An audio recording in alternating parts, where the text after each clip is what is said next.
Welcome to the latest episode of Trojans Wired, the podcast, which is an in-house production of the website Trojans Wire. We are part of the College Wire Network. Off-season USC women's basketball show coming at you with USC women's basketball analyst Cece Clay. Her YouTube channel, Let's Talk USC Women's Basketball. Plenty of new videos up there, and she also has her Substack. Wrote a recent article on new assistant coach Nikki Blue. Going to talk about that on our show. But Cece, we lead off with the incoming transfers as USC continues to build out its roster. Let's talk about what's new and who's new at USC. What do you have for us? So I think we already discussed Cara Dunn and London Jones, which were two great additions to the team. But I think a couple players that went under the radar were Diana. I think that's how you pronounce her name. I might be really messing it up. Diana Mendez, maybe that's it. And then Yakaya Milton, if that's how you pronounce it. It could be Yakaya Milton or it could be Yakaya Milton. I'm sure they'll correct me when I meet them. So Yeah, we don't watch SEC Network around here. We watch Big Ten Network, so we didn't catch a lot of Auburn games. So yeah, we need to get the firm story on whether it's Yakia or Yakaya. yeah, but I'm really intrigued by these incoming transfers, especially Mendez, because at Washington she averaged per 40 minutes, she averaged 18 points per 40 minutes, and so I think that she flew in under the radar. She's taller than what it says on the Washington State website. She's actually a little bit taller than 6'2". She's about 6'3". And she's very athletic and has long arms. And so USC does a good job in putting puzzle pieces where they matter and getting, the athletic young ladies that we so desire, and Mendez being one of them. And she's young. She's only a sophomore. So I'm thinking about what Lindsay's doing, and I'm like, okay, she's got like a 2 or 3 year plan in place. She's bringing in sophomores, and then she brought in two grad transfers, but the sophomores are going to backfill for when Juju comes back. So that's how I'm guessing. That's how it's being perceived. And so these two players will be developed, for their sophomore year. And then when Juju comes back as a senior, if she doesn't come back next year, when these guys are juniors with Kennedy Smith and so on and so forth, it's going to be a fun team to watch. And it's going to be a fun team to watch this year, too. I think you're going to see a lot of different style pace of play because you have multiple scorers on the team that are going to be utilized more this year than that of last year. I think one of the fascinating aspects of the transfer portal for USC under this particular set of circumstances is that that prospects, when they had a conversation with Lindsey Gottlieb, they said, "Hey, when's Juju coming back? And what's it going to be like without Juju and then with Juju?" And I'm sure Lindsey had to give a very definite set of expectations, not necessarily guarantees, but like what one should generally expect. And obviously there's a lot of uncertainty involved. So players had to trust Lindsey Gottlieb with what is a fluid, uncertain situation. Like we do not have a firm timetable for when Juju Watkins will be ready. We can guess, we can speculate, we can offer our best approximation, but we don't know for sure. So players who came to USC definitely took a bit of a chance. They're trusting Lindsey Gottlieb, which we do, you and I do here on our show. But it's going to be fascinating to see how these incoming transfers work within the team at both ends of the floor when they start the season in November, and then if Juju does come back midway through the season, as we hope she will, how the dynamic's going to change. What do you sense in terms of how consistent the experience is going to be throughout the season, regardless of lineup changes, and how much Juju's presence, assuming she, enters the flow of things midway through the campaign, how much that might disrupt or change what each of these transfers is trying to bring to the table?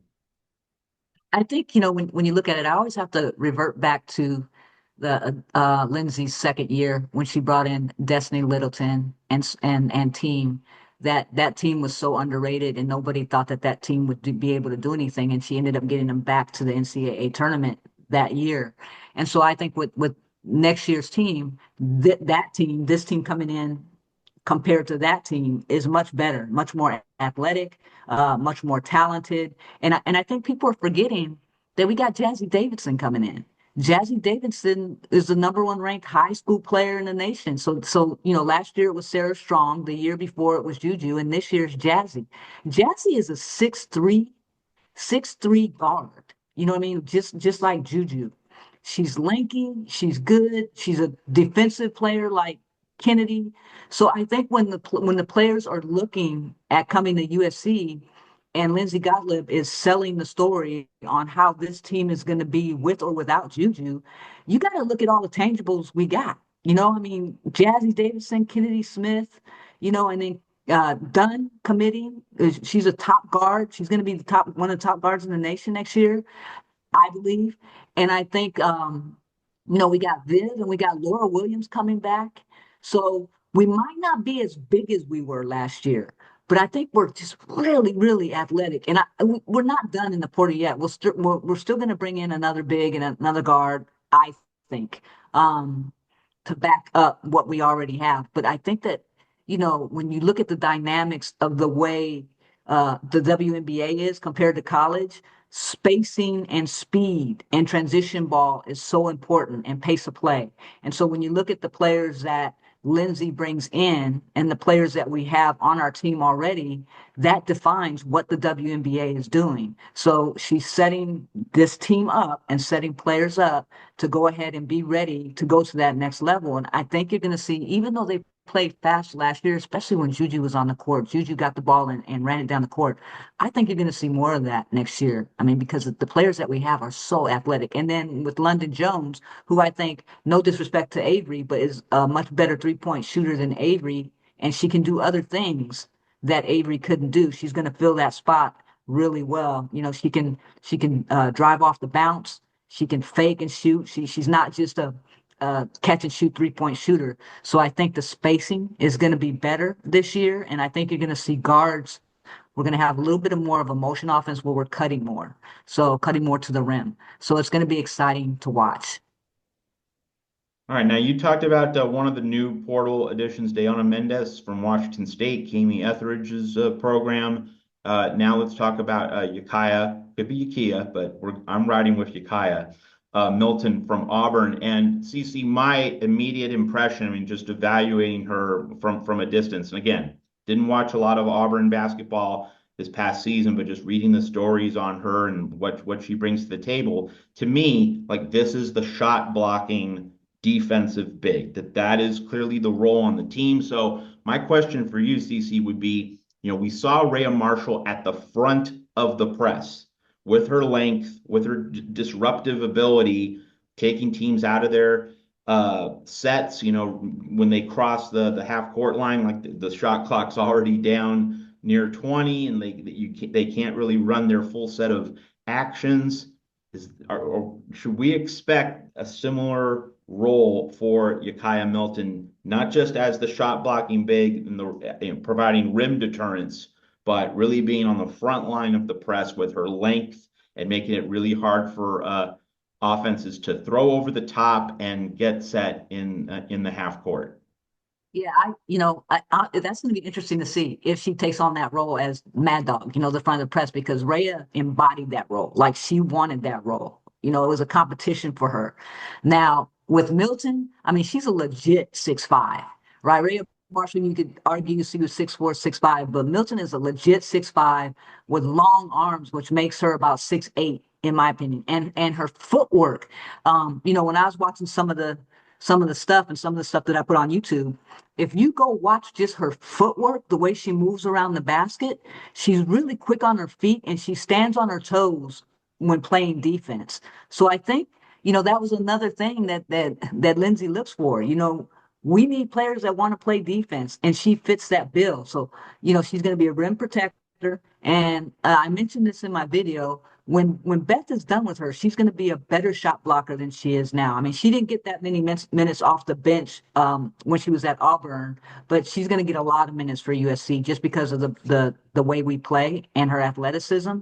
And I think she's going to be working on her little mid-range shot during the summer so she can perfect that a little bit. Her jump shot is Rhea had more like of a standing jump shot where she gets off the ground. Milton gets off the ground more with her jump shot. So, but yeah, we got her because she's a rim runner. She's athletic. She can run the floor. She has long arms and she can defend. So I think we'll have enough scores to where she'll be able to pass the ball more and just be able to do what she needs to do on offense, like offensive rebounds. You know, her stats tell me that she's an offensive rebounder as well. But just the athleticism. She's not slow footed, you know, and with a lot of bigs are slow footed, you know, and that's just because they're big, you know, and but she is not slow footed. So I'm really excited to see her too. So she can handle the lava, She can unlike handle the lava and unlike a lot outside of the lava others. because that's what she's going to have to do, right? With our system, which is, you know, a pro ready defense, she's going to have to come out and guard out, you know, in the lava. And so that's going to be interesting to see how Beth Burns develops her to do that as well. But I'm really excited because she, looking at her stats, I mean, her offensive rebound percentage was 9.8. So even though she played limited minutes, 10% of the minutes that she played, she got offensive boards. So that's telling to me. So I'm really excited, and she's a legit 6'5", you know, and so I'm excited about that too. You know, she's slim. I'm sure that she's going to have to put on some weight, and she will. But she's just a baby too. She's only a sophomore, so Yeah. our class is still very young, and you can consider this season will be a developmental season, but we're still going to go to the NCAA tournament, no doubt. Oh yeah, on that point, no doubt. Like the bar has been raised to the point where like that's not even a question for USC, and that's even that's with Juju Watkins out of the picture. Like there's plenty to get to the tournament. I think it's really a matter of where USC can finish in the Big Ten, what kind of NCAA tournament seed, and this is where that Sweet 16 win over Kansas State is really instructive. That without Juju, USC was able to beat like a top 15-ish level opponent, in a big game. Like that is a good reminder about where the floor now is. Forget about the ceiling. What's the floor now for Yeah. USC? Well, hey, Um, hey, we almost beat UConn too. So don't, you know, don't, no, and it no other gave team, UConn a no, game yeah, better than no anyone other else. team, yeah, no other team came as close as we did to UConn without, even without Juju. So that just tells you the competitive nature of our team, the discipline we have within our team, and the culture that we have built within our team. So, um, you know, there's no doubt in my mind that we will be competitive next year with the players that we did get in the portal. And a good reminder, if you're a top four seed, you host. I mean, USC's been a one seed the past two seasons, but just being a four is good enough to host. And I think USC, even without Juju, has the material to certainly be in that conversation, if not actually achieve that. Yeah, I just That's want to going to be an mention, yeah, interesting talking point going forward. I just want to, I didn't mean to cut you off, but I just want to mention one other thing. A lot of people that I saw on the Twitter feed, and I got a couple DMs about it, or, you know, why didn't we get Sarah Williams, or why didn't we get this big or that big? And I just want to remind everybody, just because you're what you may think is a top player doesn't mean that they're a top player in our system. You know, are a whole lot of variables that go into the transfer portal and what Lindsay Gottlieb does. And sometimes, you know, getting the best player in the portal is not going to be the best fit for USC. And there's all types of ramifications, and including like I went into before, money is a big one, agents are a big one, grades are another one, and so on and so forth. So um, I don't want everybody to get all frazzled because we didn't get big names out of the portal. I mean, we got Cara Dunn. Cara Dunn was a pretty big name in the portal, and we got London Jones. London Jones was a pretty big name in the portal. So, but the bigs and Mendez, like I said, they're flying under the radar. And I think once they come into our system and truly understand the pro style system that we put in place, that it's going to be great. You know, so I just want everybody to know that just because you're a top name in the portal doesn't mean that you're the best fit for a certain school. You know, there are teams that go out there and just go, oh, we got to get that person because they're number one, or we got to get that person because they're number two. And then they go to the school and there's all types of problems. Could be culture problems, could be they don't fit in the system, could be a lot of things. So don't let rankings of players, especially in the portal, deter you from building a program. When you're trying to build a program, it's always what's going to be the best fit for the program to build on and to get to where you're wanting to go. My quick take on the portal and just evaluating Lindsey Gottlieb and USC. I mean, it's an unfinished grade, right? Because I think there's still a key piece or two to add to this roster. And I'm going to ask you about that shortly, but just very quickly, Kara Dunn to me is an upgrade over TVO. And I would say that Yakaya Milton, not an upgrade over Rhea Marshall, but like you can easily see her fitting into the role, the set of responsibilities that Rhea has, such that there's not going to be too much drop off. There's going to be a well-defined place for Milton on the team, fitting within Beth Burns' defensive concepts and overall scheme. So I see Lindsey Gottlieb making some very targeted replacements for specific players, and I don't think there's a whole lot of drop off there, if anything. Right. So I think it's been a good, I'm not going to say great because USC hasn't landed the really big fish that you alluded to. But now let's deal with that. Does this roster, as at present, does it need more at the offensive end or on the defensive end? And does it need to be at the four, the power forward spot, or in the backcourt? If you had to pick a lane, pick a direction, where would you stand on that right now with USC still needing at least, I think, one more significant portal piece? I think that we're looking for really some role players right now. I think that we're looking for another big and at least one more combo guard, and that's it. So we're not going to carry a large roster this year of 15. I think we'll carry 12 because of the madness that it creates with time management, especially with the NIL uh, in play right now. So I think that we're going to build a roster of 12, maybe 13, but I'm looking at 12. And I think that we're missing a combo guard and another big. And I think that the starters are in place. You know what I mean? So now we need those role players off the bench to fulfill what they're going to fulfill. And I think that's what we're looking, the two puzzle pieces that we're looking for now. We're probably looking for somebody that's not looking to come in and start, and we're looking for somebody who just wants to be part of a great program in both cases. Unless another grad transfer decides to jump in the portal, because the portal is still open for grad transfers, and there's a big out there that's a grad transfer that doesn't want to stay at their school, that is just, oh my gosh, we got to get her. I think right now we're just looking for role players, a couple more role players. And are we talking about back end of the rotation? Are we talking about sixth man, seventh in the rotation? What's realistic in terms of, how many minutes? Like, are we talking about, 9, 10 minutes a game? Are we talking about 15, 17 minutes a game? Any sense on that? I don't, to be honest with you, but I think when you look at it, we have Viv, and I'm sure that she's, from what I understand, Viv has grown.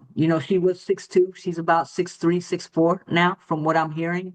And then we have Laura Williams was very competitive up until she got hurt last season, and she's going to be ready to go by next season. So we have those two at the four, and Viv can probably play the five if needed. So I think the players that we're looking for are going to be maybe rotational players is the best that I can put it. Rotational players that, like I said, that don't want to start, but just want to be a good part of the program.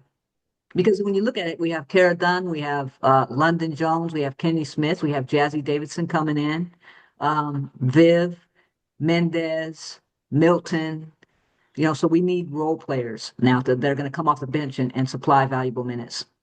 I think my next question, my follow-up on that is, last year there was a pretty well-defined hierarchy in terms of minutes. That Juju was going to play her 35, 37-ish minutes, and then you'd have Kiki and Rhea as well. Now, of course, going against UCLA, it was more of a two big look with Clarice. So Clarice and Rhea would kind of split their minutes so that they would both be fresh, give USC that two-headed monster to contain and wear down Lauren Betts, an approach which worked really well. But there were several players who carried the lion's share of the workload in terms of minutes? Do you think we're looking at, certainly before Juju comes back into the lineup, are we looking at more of a wider and more even distribution of minutes, at least in November for this team? Is it too early to judge, or do you have a pretty good sense of how the minutes are, generally going to stack up? I'm not talking about like differentiations of 5 minutes, but like maybe differentiations of 10 to 12 minutes in terms of allocation per player. No, I think we got to wait and see how the team fills out, and what the philosophy is going into next year's team regarding the offense. But I do see Kennedy Smith taking the load next year. I think you're going to see Kennedy Smith play, 37 minutes easy. And she's going to have to. I think there's going to be a lot of weight on her shoulders next year, not to carry the team, but to really be that defensive guru. And also we're going to see a lot more, I think, of Kennedy's um, offensive mobility than we did last year. Like I said, I think the offense is not going to be quite the same as it was last year, or this past season, because it was mainly a flow offense, but it ran through a ball dominant player. Next year, I don't think that we're really going to have a ball dominant player. Jazzy's going to come in, and Jazzy's number one, and Jazzy can do a lot of things, but she's not the ball dominant player that Juju was. So her skill set is different. And so I think that you're going to see, like I said, you're going to see a lot more cutting of the guards to get open. And next year, this is what my opinion is, what I want to see. Now, whatever Lindsay decides to do, and Nikki, what they put their heads together and do for this offense. But they already got some ideas, and you can tell just by the puzzle pieces that they're putting together.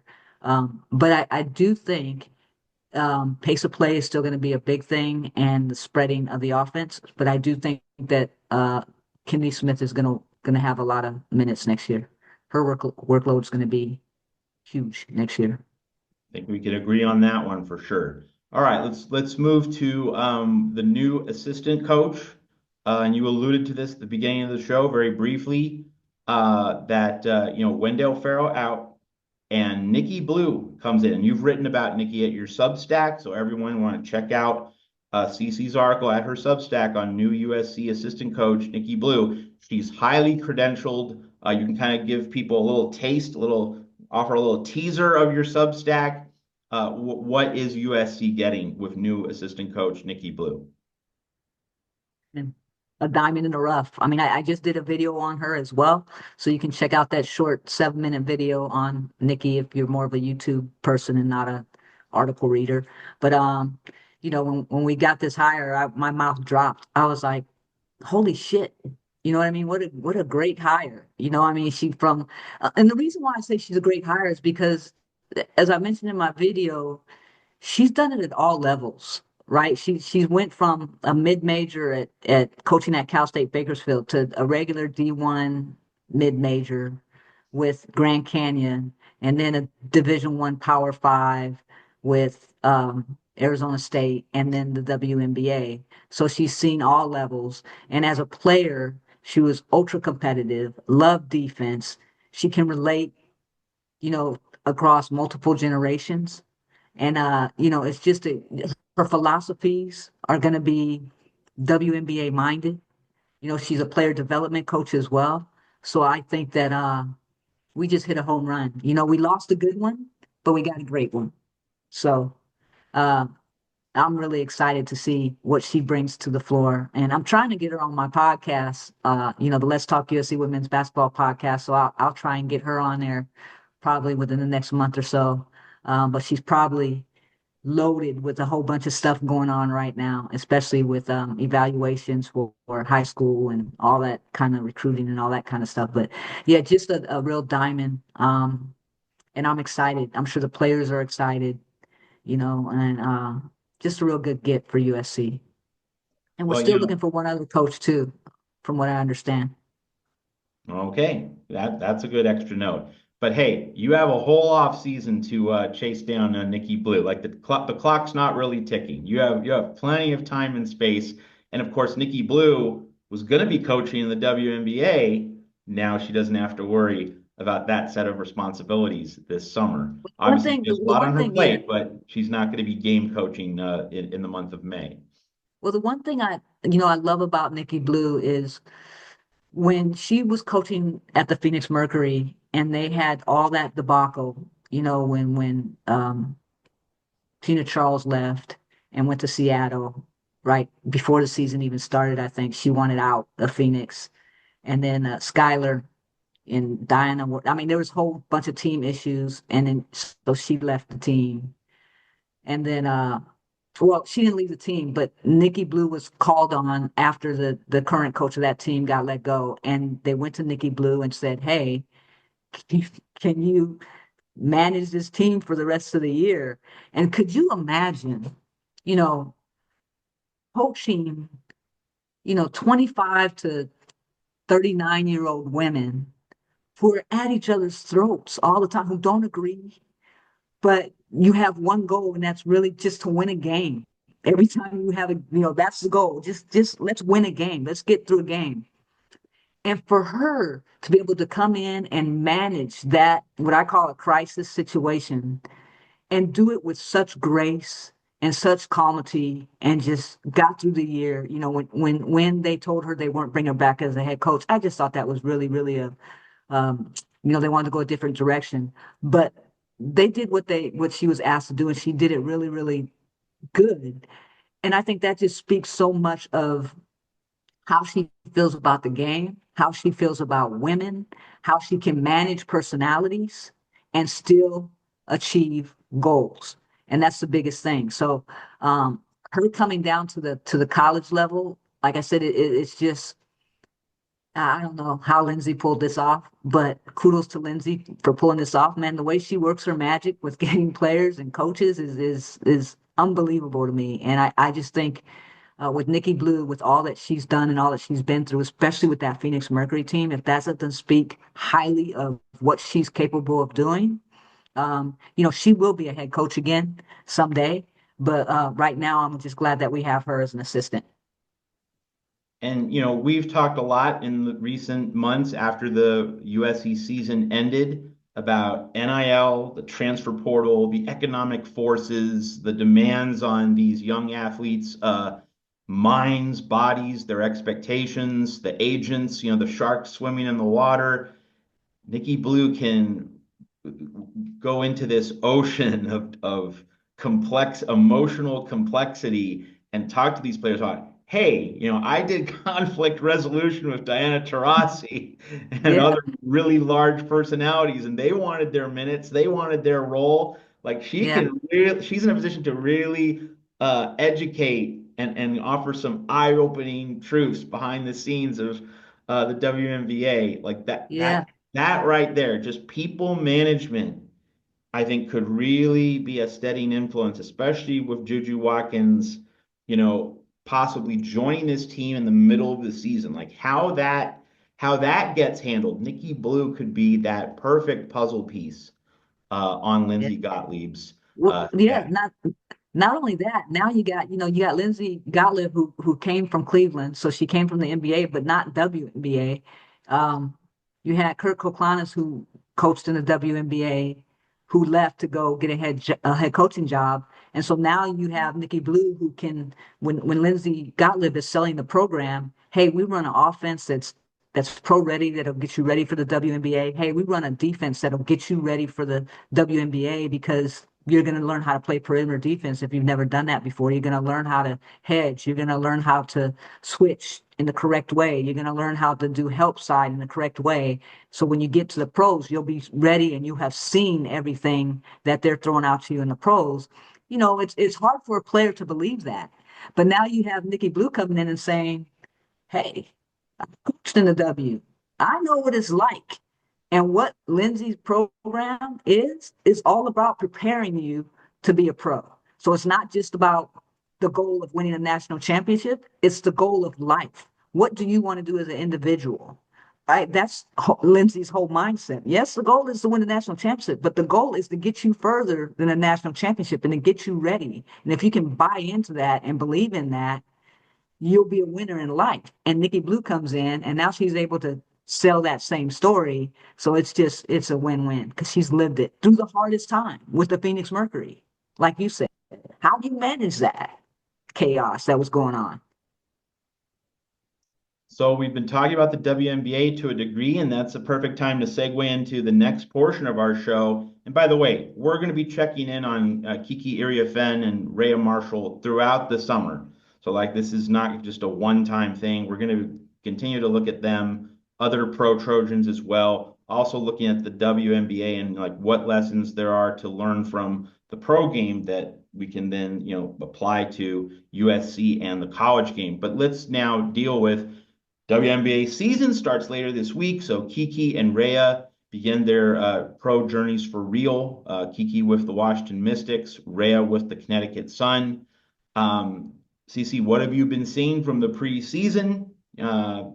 Things of note, and what you're looking forward to for these two Trojans in this WNBA season in 2025. Okay, first I want to say that Connecticut hasn't made final cuts, so we're all praying that Rhea does make the final cut of that team. They still have, I think, a roster of 18, and so they need to get it down to 11 or 12. So that's a lot. So we're hoping that Rhea, because she's pro ready, they see that in her, and she makes the team. But what I've seen is the pace of play is a lot faster. They like to go. They like to play that transition ball in the W, and then they like to spread the floor. They run a lot of 5 out or 4-1, 4 out, one in. Yep.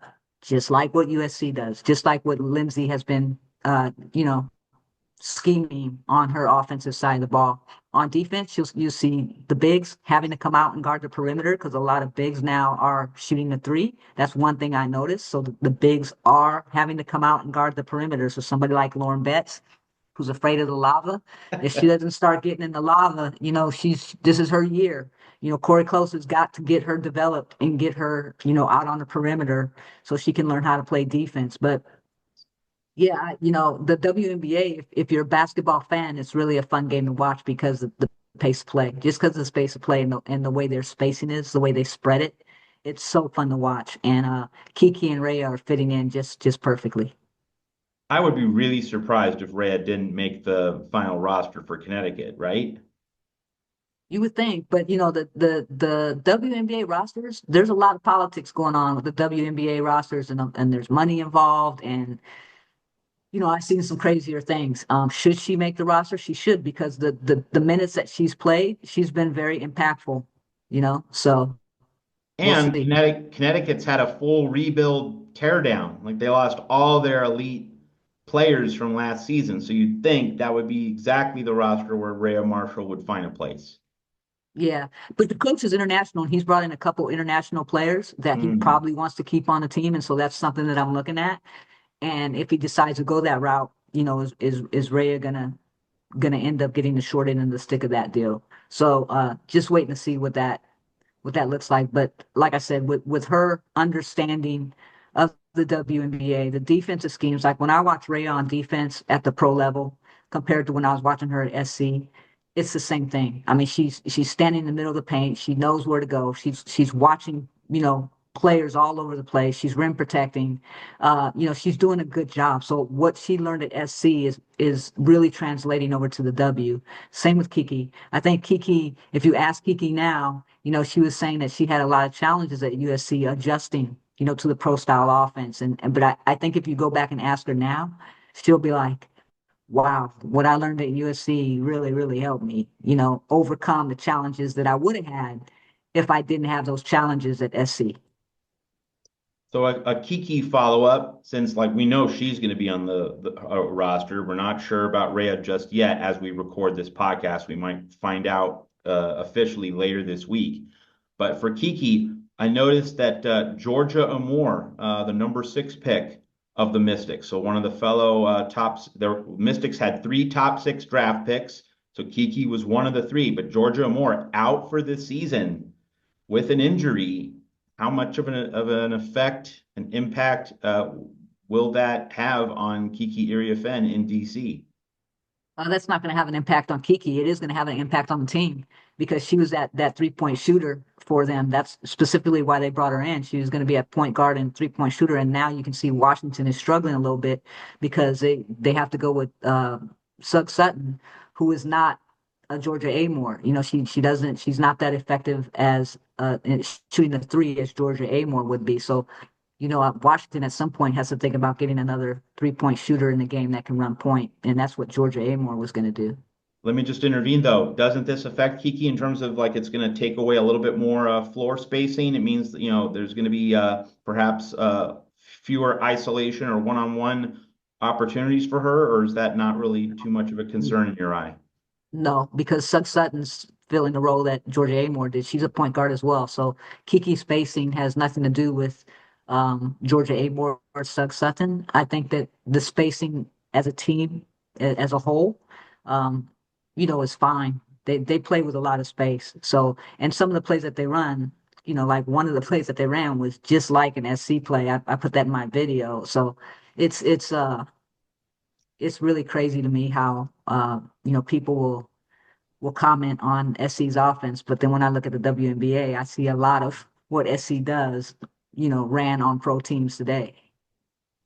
One more WNBA question as we wind down our show here at Trojans Wired, and that is, we saw last season Caitlin Clark struggle a lot in the first 3, 4 weeks of the season. And the big reminder is you go from the Final Four, the end of the NCAA tournament, the early April. WNBA draft is just like a week and a half later, and then you go right into training camp. And in early May, 1 month after the draft, you're already playing preseason basketball. You do not have the several months of time that NBA rookies have. When Cooper Flagg goes to the Dallas Mavericks in late June, like he doesn't play a regular season game until mid-October. He doesn't play a preseason game until late September. Like he has multiple months to learn a system, get integrated in the team. Caitlin Clark did not have that opportunity with the Fever. She had to be thrown into the fire right away. And so obviously by the end of the season, she was awesome. She was Caitlin Clark, but first month was a rough, rough ride for her. So let's transfer that to Kiki and hopefully, if she makes the cut, Rhea in Connecticut. What do you expect from them in the first month, and how sharp or different a point of separation do you have between first month of the WNBA season and the whole season, and how we should manage our expectations with that particular point in mind? Yeah, I think it's always an adjustment when you go to the next level, right? It's an adjustment from high school to college, and it's an adjustment from college to the WNBA. The physicality is different, the pace of play is different, so there's going to be an adjustment. It's just how you prepare mentally for that adjustment, and you can't let it deter you. I think the first whole season of the WNBA is a reality check, and you're learning the first whole season of the WNBA. So when that off season comes, you understand what you have to do as far as development wise and for your body. You know the uh, the nutrition is really important, especially in the W, especially those college players going from college right to the W. The nutrition has to be on point. Your body is so important because you're playing a lot. Like you said, there's no break. How much can your body take? So I think that the adjustment is huge. And I think that the length of time, in my opinion, is really the entirety of the whole WNBA season. By the time you get to the end of the season, you're settling in. But just the physicality in itself and understanding, where you fit on the team takes time. So we'll see. It's different because Kiki comes off the bench, as does Rhea, whereas Caitlin Clark was, you know, she was hoisted as the person when she went to Indiana, and there was a lot put on her shoulders. I don't think you see that same pressure for Kiki and for Rhea. So they're just coming in, trying to learn, trying to be a sponge, and then when they're in the game, be as effective as they can with what they already know. All right. So Cece and I on the Trojans Wire podcast will have plenty more check-ins on the WNBA season as we go along with Kiki Iriafen and Rhea Marshall. So this is not just something that we're going to kind of drop right now before the season. We're going to continue to follow them over the course of the spring. and the summer. All right, Cece, promote what you have going on at your YouTube channel, Let's Talk USC Women's Basketball, and at your Substack. Yeah, I have a story coming out on Substack probably today on what it takes to be that next great team. So I wrote an article on that. I just got to edit it a little bit and clean it up, and then I'll put that on Substack. And then on my YouTube channel, I am going to be posting a video probably this weekend on my top 15 players from USC that would create a dream team. So I'm going to be doing that video. And then the Let's Talk USC Women's Basketball podcast is filled with tons of guests coming up. So I have one dropping tomorrow with Kelly Dormady, the sports, the strength and conditioning director for USC. And then I have one coming out next week with a special guest who I will not name. And then I have a list of others. So the channel is continuing to grow. The podcast, like I said, is now streaming on audio, Spotify, Apple Podcasts, is that if that you're not a YouTuber. So yeah, I got a lot going on, plus my normal job. So am I getting any sleep? Nah, but you only live once, right? So John Rothstein was wrong. We don't sleep in May. We're No, always working. We're always working. yeah. And a And reminder, I just was gonna before say, before you come in, I'll just drop in this note. You have some big gets. Well, just a reminder, folks, if you haven't caught CC with Lindsay Gottlieb and Cynthia Cooper, those podcasts are on her YouTube channel. So Lindsay Gottlieb, Cynthia Cooper, if you haven't listened, you want to make sure you do that as part of your spring to-do list yeah. here on Trojans Wired. And tomorrow, sports performance director Kelly Dormany, and that was a great conversation we had. I learned some interesting stuff. I mean, really about sports performance, and so to look for that coming out. It's dropping tomorrow, and then also Matt and I are going to be doing a summer series. You want to talk about that, Matt? And I'll let you, Hold on. Okay, I'll we're let going to be you doing a go summer ahead. series on power rankings of the Big Ten, starting from 18 all the way up to one. We'll do that multiple weeks. We'll probably break down 3 to 4 teams a week, just to give you guys an idea of my thought process on it, on where the Big Ten teams should be ranked, where will USC and UCLA end up. And so, yeah, look forward to that. So just a lot of stuff going on. Yeah, we're not slowing down in the spring and summer. We're going to have plenty of podcasts for you to get you through the off season until USC laces it up in early November. So for CC Clay, this is Matt Zemek on the Trojans Wire podcast. Plenty going on here, as you can tell. Be sure to visit CC's YouTube channel, like her videos, subscribe to the channel, share the videos with your friends, and get on over to her Substack as well. She's written on Nikki Blue. More good things coming up for her from her at her Substack. So for CC, this is Matt. We'll see you next time on our podcast. Spot on.